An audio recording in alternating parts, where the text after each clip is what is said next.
Jadi bila ni kita memerlukan segera dan hasilnya macam saya sebut tadi tak mengecewakan.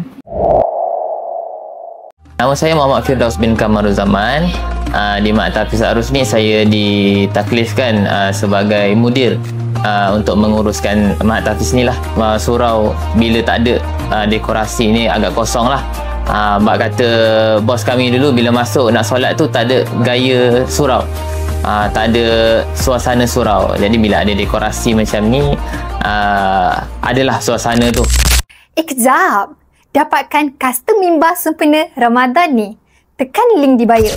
Pencarian tu agak lama lah. Sebelum ni ada 2-3 proposal yang kami dimaklumkan. Tapi bila jumpa ni saya rasa dalam seminggu 2 je saya dimaklumkan akan ada site visit nak ukur, kemudian dia orang setuju design, kemudian dalam selang seminggu 2 terus datang buat installation lepas sampai barang.